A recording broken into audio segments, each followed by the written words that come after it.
अस्सलाम वालेकुम एवरीवन, मैं हूं सना इदनान। आज हम बात करेंगे शोबिज़ इंडस्ट्री के चमकते दमकते सितारे सैयद जिब्रान के बारे में। सैयद जिब्रान जिन्होंने टीवी इंडस्ट्री में 2010 में कदम रखा और बहुत ही फेमस एक्टर हैं, बहुत ही अच्छी एक्टिंग करते हैं। उन्होंने बहुत से ड्रामों में अहम किरदार अदा किया, जिसमें रांझा रांझा कर दी, मेरे हमदम, बोली बानो और बहुत से इस तरह के ड्रामे हैं जिसमें उन्होंने अहम किरदार अदा किया।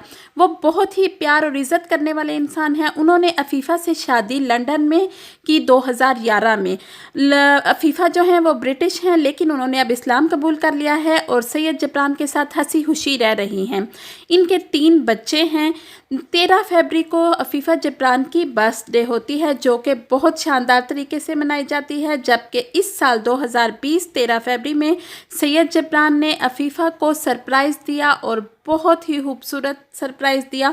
उन्होंने बहुत अच्छा अरेंजमेंट किया उनकी बर्थडे का, जिसमें उन्होंने अपने बच्चों के साथ केक काटा। अफीफ़ा जिब्रान को बहुत से सितारों ने हैप्पी बर्थडे बोला, जिसमें जावेद शेख, आयज़ा खान और हुमायूं सईद भी शामिल हैं। हमारी दुआ है ये जोड़ा हर साल हमेशा ऐसे ही बर्थडे मनाता रहे और हमेशा खुश। और अफीफ़ा जिब्रान अपने हस्बैंड जिब्रान और बच्चों के साथ हमेशा हंसती मुस्कुराती रहें। आमीन।